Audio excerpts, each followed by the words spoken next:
राधे राधे। जय श्री कृष्णा। सोमवार व्रत कथा।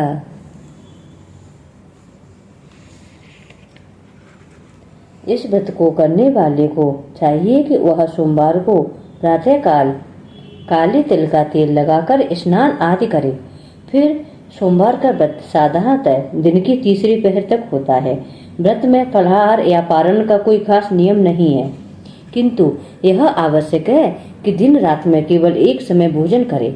सोमवार के व्रत में शिव पार्वती का ध्यान एवं पूजन करना चाहिए।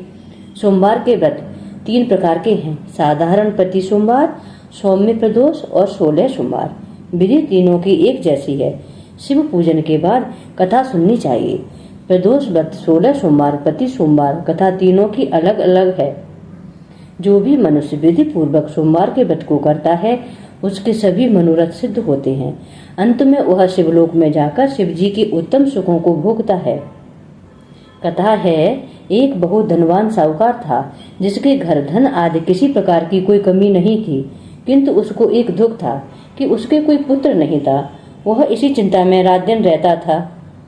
वह पुत्र की कामना के लिए प्रति सोमवार को शिव जी का व्रत और पूजन किया करता था तथा सायंकाल को शिव मंदिर में जाकर शिव जी के श्री विग्रह के सामने दीपक जलाया करता था। उसके इस भक्त भाव को देखकर एक समय माता पार्वती जी ने भगवान शंकर से कहा कि महाराज, यह साहूकार आपका अनन्य भक्त है और सदैव आपका व्रत और पूजन बड़ी श्रद्धा के साथ करता है। आपको इसकी मनोकामना पूर्ण करनी चाहिए। तब भगवान शिव शंकर ने कहा, हे पार्वती, यह संसार कर्म क्षेत्र है।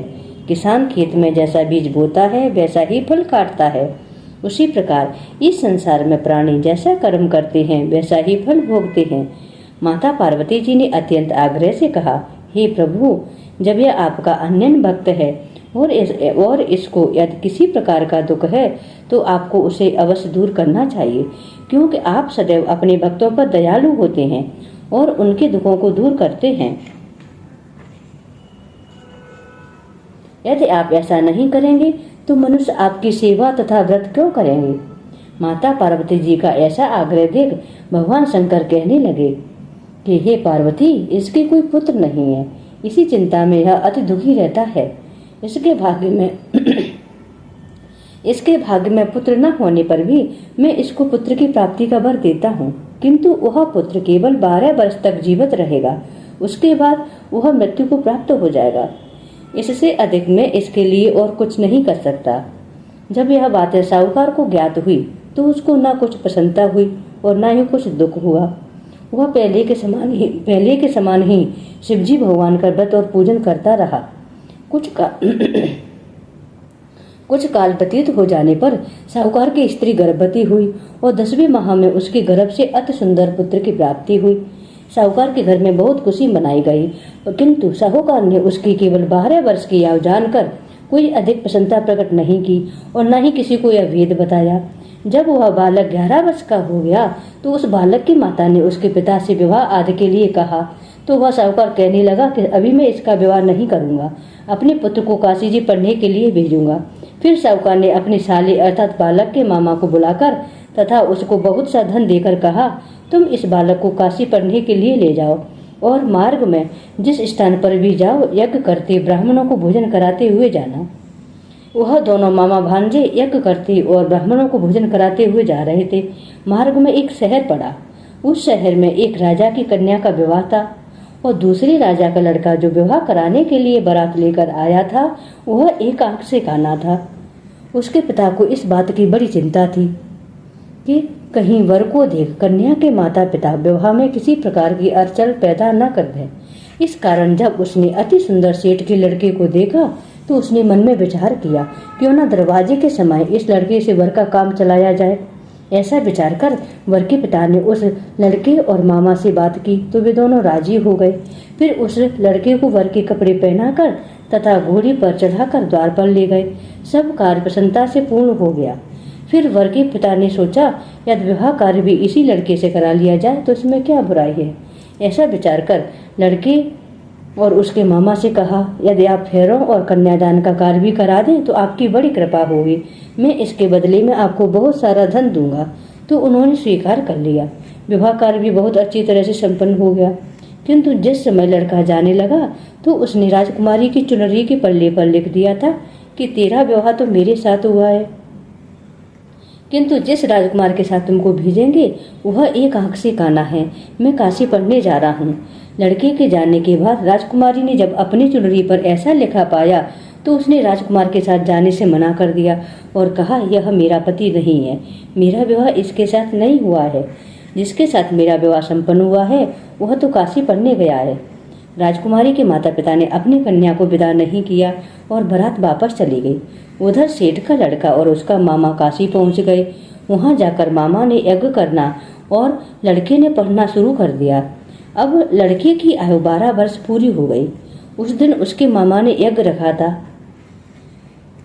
लड़के ने अपने मामा से कहा, मामा जी आज मेरी तबीयत कुछ ठीक नहीं है। मामा ने कहा, अंदर जाकर सो जाओ।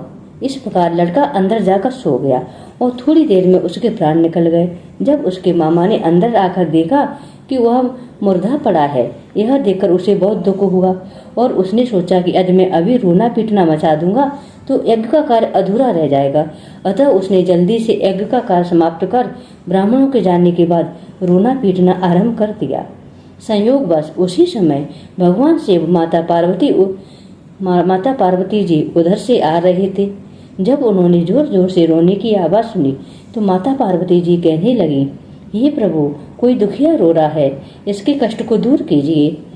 तब भगवान शिव माता पार्वती जी ने पास जाकर देखा तो वहां एक लड़का मुर्दा पड़ा था। माता पार्वती जी कहने लगे, हे प्रभु, यह तो उसी सेठ का लड़का है जो आपके वरदान से हुआ था। भगवान शिव कहने लगे, हे पार्वती, इसकी जितनी आयु थी उतनी यह भोग चुका। तब माता पार्वती जी ने कहा, हे प्रभु, कृपा करके इस बालक को और आयु दीजिए, नहीं तो इसके माता पिता दुखी होकर मर जाएंगे। माता पार्वती जी के बार बार आग्रह करने पर भगवान शिव ने उसको जीवन वरदान दिया और भगवान शिव की कृपा से लड़का पुनः जीवित हो गया। शिव पार्वती जी कैलाश चले गए। वह लड़का और उसका मामा उसी प्रकार यज्ञ करते तथा ब्राह्मणों को भोजन कराते अपने घर की ओर लौट चली।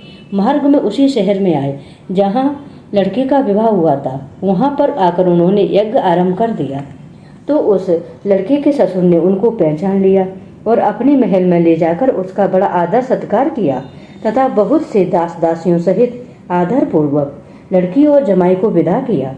जब भी अपने शहर के निकट आए तो मामा ने कहा, मैं पहले घर जाकर खबर कर आता हूँ। जब उस लड़के का मामा घर पहुंचा तो लड़के के माता पिता घर की छत पर बैठे हुए थे और उन्होंने यह प्रण कर रखा था कि यदि हमारा पुत्र सकुशल लौट आएगा तो हम राजी खुशी नीचे आ जाएंगे, नहीं तो छत से गिरकर अपने प्राण खो देंगे। इतने में उस लड़के के मामा ने आकर यह समाचार दिया कि आपका पुत्र आ गया है, तो उनको विश्वास नहीं हुआ। उसके मामा ने शपथ पूर्वक कहा कि आपका पुत्र अपनी स्त्री के साथ बहुत सारा धन लेकर आया है। तो सेठ ने आनंद के साथ उसका स्वागत किया और फिर वे बड़ी प्रसन्नता के साथ रहने लगे। इसी प्रकार से जो कोई भी सोमवार के व्रत को धारण करता है अथवा इस कथा को पढ़ता है और सुनता है, उसकी समस्त मनोकामनाएं पूर्ण होती हैं। अंत में नाना प्रकार के सुखों को भोगकर वह शिवलोक को प्राप्त होता है। बोलो करुणा निधान शिव शंकर भगवान की जय। जगत जननी माता पार्वती की जय। माँ खांड वाली की जय। श्री शिवाय नमस्तुभ्यं, श्री शिवाय नमस्तुभ्यं, श्री शिवाय नमस्तुभ्यं, श्री शिवाय नमस्तुभ्यं, श्री शिवाय नमस्तुभ्यं, श्री शिवाय नमस्तुभ्यं, श्री शिवाय नमस्तुभ्यं, श्री शिवाय नमस्तुभ्यं, श्री शिवाय नमस्तुभ्यं, श्री शिवाय नमस्तुभ्यं, श्री शिवाय नमस्तुभ्यं, श्री शिवाय नमस्तुभ्यं। सोमवार की आरती। जय शिव ओंकारा, हरि जय शिव ओंकारा, ब्रह्मा विष्णु सदा शिव हरिदंगी धारा। ओम जय शिव ओंकारा। एकानने चतुरानने पंचानने राजे, बोले पंचानने राजे। हंसासन गरुड़ासन वृषवाहन साजे, ओम जय शिव ओमकारा। दो भुज चार चतुर भुज दस भुज अति सोहे, बोले दस भुज अति सोहे। तीनों रूप निरखता त्रिभुवन जन मोहे, ओम जय शिव ओमकारा। अछुमाला वनुमाला मुंडमाला धारी, बोले मुंडमाला धारी। त्रिपुरारी कंसारी करमाला धारी, ओम जय शिव ओमकारा।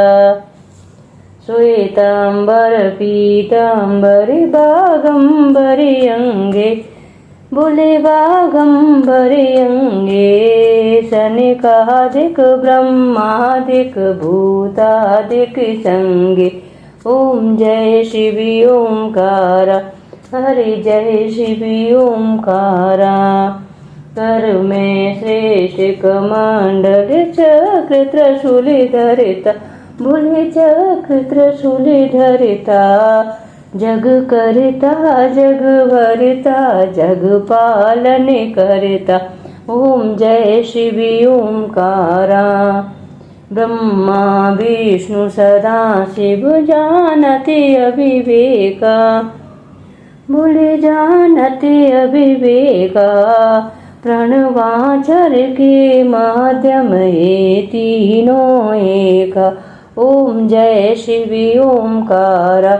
हरि जय शिव ओमकारा। तिरगुण शिव जी की आरती जो कोई नर गावे, स्वामी प्रेम सहित गावे। कहत शिवानंद स्वामी, कहत हरिहर स्वामी, सुख संपत्ति पावे, ओम जय शिव ओमकारा।